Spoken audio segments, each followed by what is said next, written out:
Well, hello दोस्तों, welcome back to all of you. The next theorem of real analysis from Riemann integrable, that condition of integrability.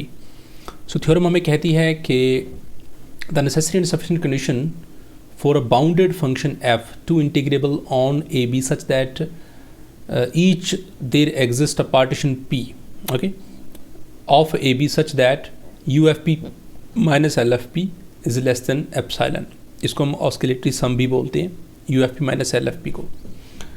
तो condition बड़ी simple सी है कि आपके पास कोई भी अगर बाउंडेड फंक्शन है तो वो इंटीग्रेबल होगा. यहाँ if and only if condition है, वो इंटीग्रेबल होगा इस पार्टीशन पी के ऊपर, इस इंटरवल के ऊपर, अगर U F P minus L F P less than epsilon होता है तो. यानी कि ये जो आपका ऑस्किलेटरी सम है ये एक टाइप से बाउंडेड हो जाए तो. ठीक है. अब देखो दोस्तों, हम दो पार्ट हैं इसकी, एक नेसेसरी और सफिशिएंट कंडीशन है कि अगर इंटीग्रेबल है तो ये चीज़ होगी, और अगर ये चीज़ है तो फिर फंक्शन इंटीग्रेबल होगा. तो let's start to prove this theorem.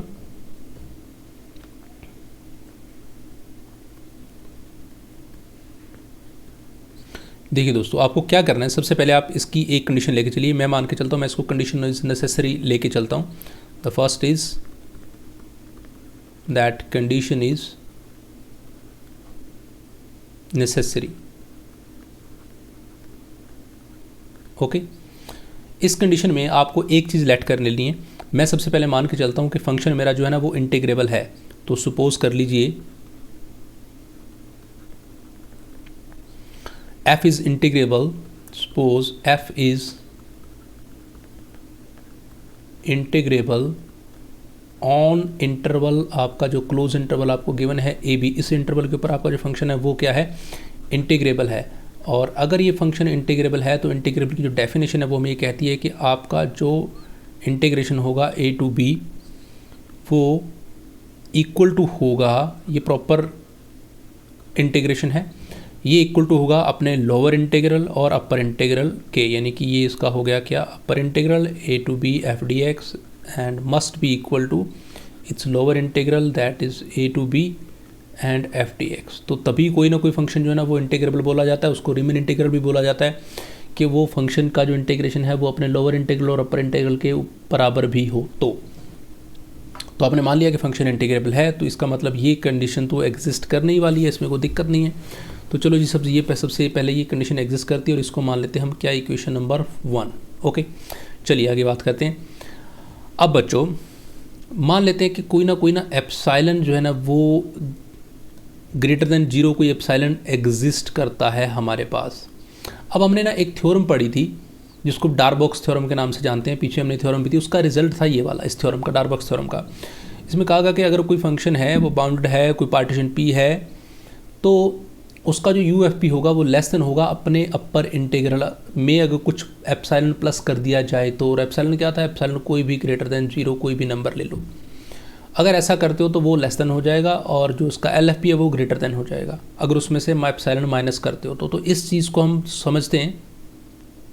अब देखो दोस्तों, हमने कहा कि हमारा फंक्शन जो है वो इंटीग्रेबल है तो डेफिनेटली ये चीज़ होगी.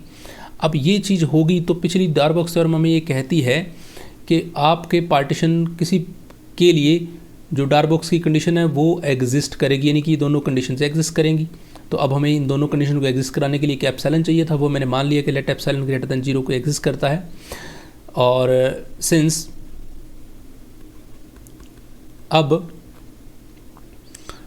मैं मान लेता हूँ द लोअर, जो एल यू बी और जी एल बी हैं उनको लिख रहा हूँ मैं, the lower and upper integral, since the lower and the upper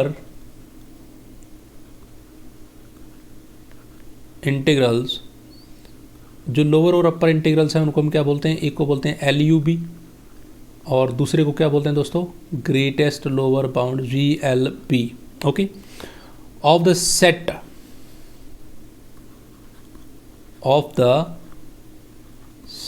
of lower and upper bounds और lower and upper sums, okay, respectively. चलिए, सो देयरफॉर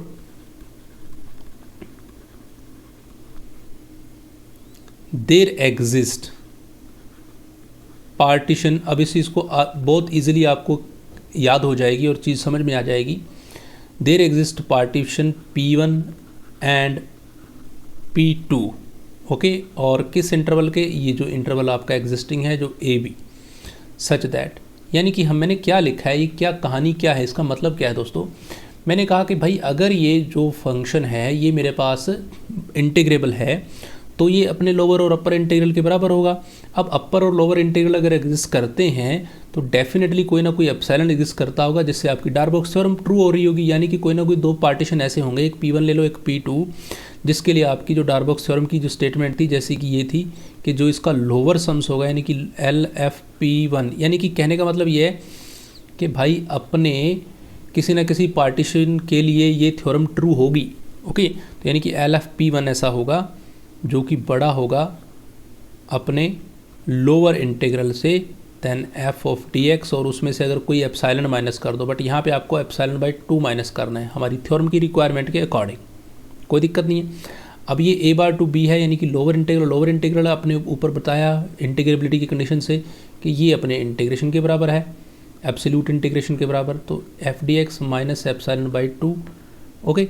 सिमिलरली अगर आप UFP लिखेंगे और वो FP नहीं लिखेंगे, FP2 लिखेंगे, कोई ना कोई पार्टीशन इसके लिए भी एग्जिस्ट करता होगा, जिससे क्या होगा, ये छोटा होगा अपने किससे, अपर सम से, और जो अपर सम्स है दोस्तों वो क्या होगा, वो इक्वल टू होगा अपने इंटीग्रेशन के, दैट इसको फिर आप क्या ले लीजिए एप्सिलॉन बाई 2। ये समझ लो कि आपने इक्वेशन नंबर फर्स्ट से इसको उठा लिया, इसको नाम दे दो इक्वेशन नंबर सेकंड का, ओके। अब ये चीज़ एग्जिस्ट करती है यहाँ तक। अब मैं मान लेता हूँ ये P1 और P2 मैंने अपनी तरफ से पार्टीशन लिए, जिसके लिए मैंने समझो कि ये चीज़ें एग्जिस्ट करवा दी कि ये डार्बोक्स थ्योरम की वजह से ये चीज़ें एग्जिस्ट करेंगी।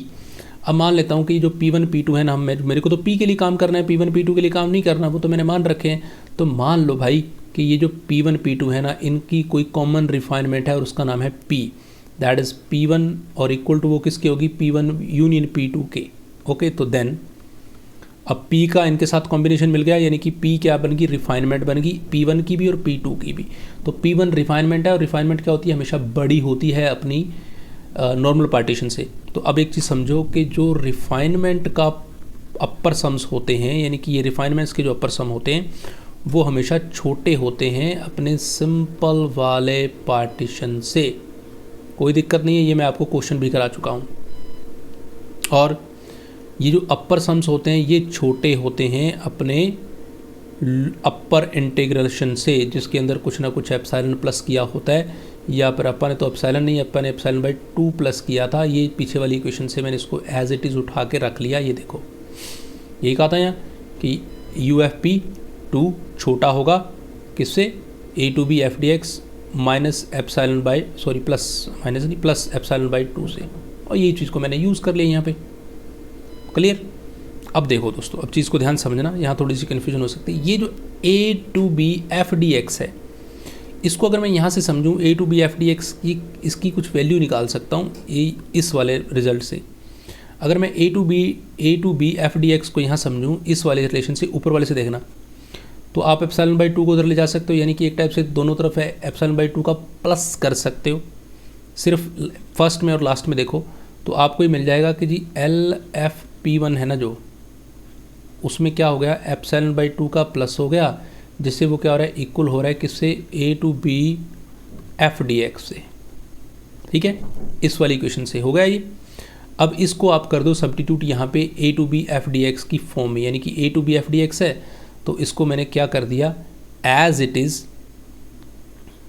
A to B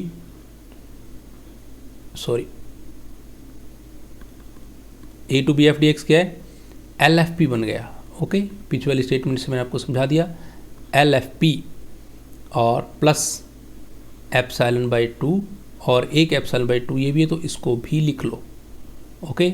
now it must be equal to LFP and plus epsilon, okay. अब यहाँ पे ना आपकी बुक में लेस देन इक्वल टू का भी साइन लगा हुआ है। अब आप कहें sir less than equal to क्यों आ गया, अब देखो भाई यहाँ पे क्या है, दिस पोर्शन इज, कहाँ थे हम, yes, this portion is LFP2 is less than, sorry मैंने यहाँ भी इक्वल टू लगा दिया, ये लेस देन आएगा। ओके तो जब आपने दोनों तरफ प्लस किया है तो it's mathematical induction, it's sayings that आपका जो पोर्शन है ये less than and less than equal to आप इसको लिख सकते हैं। ओके तो हेयर इट विल बिकम्स, क्योंकि एप्सिलॉन की जो वैल्यू है that is stationary, that is ordinary values. तो here you are taking epsilon by two and it becomes epsilon, और ये आपका LFP हो गया। तो यहाँ पे क्या था आपका, और ये LFP1 था भाई, एक चीज़ ये भी ध्यान देखें। तो LFP1 plus epsilon by 2 plus epsilon by 2, और इसको अभी मैं लिख रहा हूँ LFP प्लस एप्सिलॉन। सर इसको LFP क्यों लिखा भाई, पीछे हम ऑलरेडी बता चुके हैं LFP1 और LFP का रिलेशन। ओके LFP1 ऑलवेज, और इसको आप ऐसे समझ सकते हो कि LFP1 is always, sorry LFP1, और यहाँ इक्वल टू मतलब अगले में लगा देते हैं जब ये इसको हो जाएगा, क्योंकि ये डार्बॉक्स थ्योरम से आपने रिजल्ट पढ़ा हुआ है दैट, और डार्बॉक्स थ्योरम पे भी ना जाओ तो आपने ये तो पढ़ा हुआ ना कि रिफाइनमेंट, इसमें जो रिफाइनमेंट है, इसका जो रिफाइनमेंट है वो हमेशा क्या होता है, छोटा होता है, सॉरी बड़ा होता है UFP में, और LFP में जो रिफाइनमेंट होता है वो क्या होता है, छोटा होता है। ओके तो ये क्या है, और लेस देन इक्वल टू होता है ये पोर्शन LFP वाला। तो जब आप इस LFP1 को LFP करोगे तो ये क्या बन जाएगा, लेस देन इक्वल टू बन जाएगा। क्लियर है, तो इसको यहाँ पे साइन लगा लेना। क्लियर है बच्चों, तो अब आप ये रहा आपका UFP, यहाँ से UFP उठाइए, और ये रहा आपका माइनस ऑफ LFP, यहाँ से LFP उठाइए, एंड ये रहा आपका लेस देन 2 एप्सिलॉन, ये आपका एप्सिलॉन उठाइए। Okay less than equal to, तो हमें तो लेस देन ही प्रूव करना है। तो ये आपका जो रिजल्ट था ये आपका होगा प्रूव, एंड हैंस प्रूव्ड लिखिए और बात खत्म हुई, थ्योरम आपकी ट्रू हुई। अब रही अगली कंडीशन, वो क्या है, कंडीशन ऑफ नेसेसिटी। तो सॉरी कंडीशन ऑफ नेसेसरी हम प्रूव कर चुके हैं। तो सेकंड कंडीशन है हमारे पास कंडीशन ऑफ सफिशिएंट की, द कंडीशन ऑफ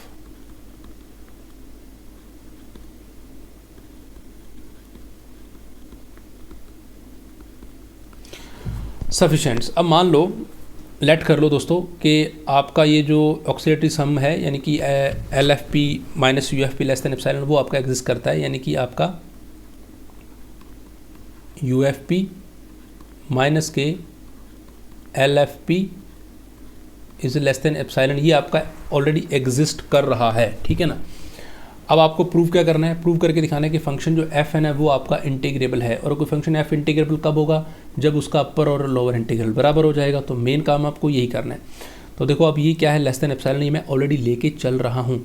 अब आपको ये तो क्लियर सी बात पता है कि जी जो LFP होता है, जो LFP होता है वो हमेशा छोटा होता है दोस्तों, किससे, अपने लोअर इंटीग्रल से।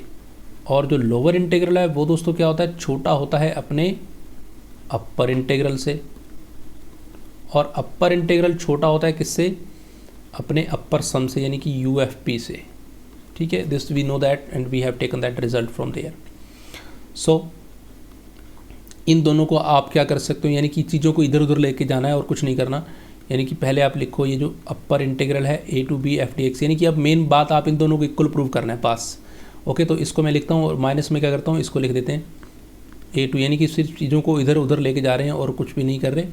तो ये आ गया which is less than equal to what, ये बन जाएगा, दूसरी तरफ क्या बन जाएगा, UFP माइनस के LFP, एंड ये क्या है, लेस देन एप्सिलॉन। अब एप्सिलॉन के बारे में मुझे सिर्फ इतनी जानकारी है कि एप्सिलॉन मेरी कोई भी ऐसी वैल्यू है जो क्या हो सकती है, ग्रेटर देन 0, और ये कुछ भी हो सकता है, दिस इज़ आर्बिट्रेरी। ओके तो इट मीन्स मैं इसको क्या ले सकता हूँ, मैं इसको 0 to 10 भी कर सकता हूँ, और यानी कि जैसे ही आपने इसको 0 to 10 करना है और आपकी थ्योरम क्या हो जाएगी, प्रूफ हो जाएगी। यानी कि ये क्या हो जाएगा, A to B bar FDX minus A bar to B FDX and must be equal to what, क्या, 0। और जैसे इक्वल टू 0 हुआ तो ये आपके जो A to B bar FDX equal हो गया क्या, A bar to B FDX, और यही आपका अपर और लोअर जो इंटीग्रल है उसको इक्वल कर रहा है, और जैसे ही दोनों इक्वल होते हैं तो आपका फंक्शन क्या हो जाता है, इंटीग्रेबल हो जाता है। ओके, यही आपको प्रूव करना था, यही आपकी थ्योरम थी। तो मैं इसको फिर से रिपीट कर रहा हूँ दोस्तों, चीज़ों को बस इतनी चीज़ को समझें कि यहाँ पे आपको क्या दे रखा है, आपको नेसेसरी एंड सफिशिएंट कंडीशन है, और उसको आपको इस तरीके से प्रूव करना है कि फंक्शन आपका इस इंटरवल के ऊपर डिफाइन है, ये है आपका F function, this is integrable on this interval A B, और अगर ये फंक्शन इंटीग्रेबल है तो ये कंडीशन होगी U F P minus L F P less than epsilon होगा, और अगर ये होगा तो फंक्शन इंटीग्रेबल होना चाहिए।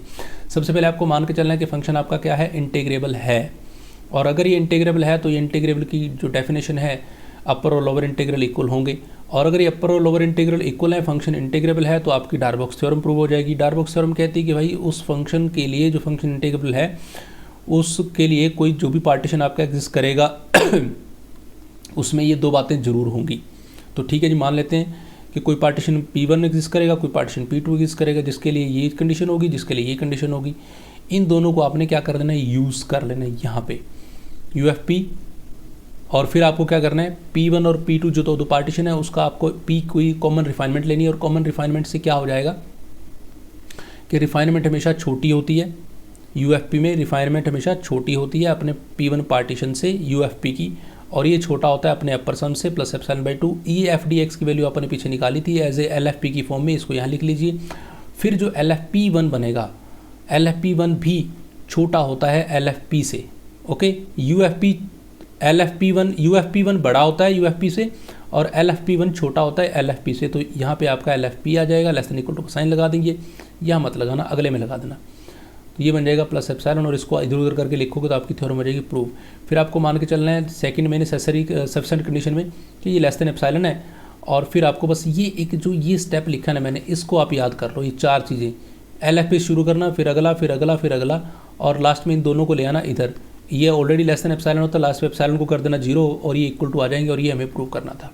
Okay, so this was the theorem. Thank you.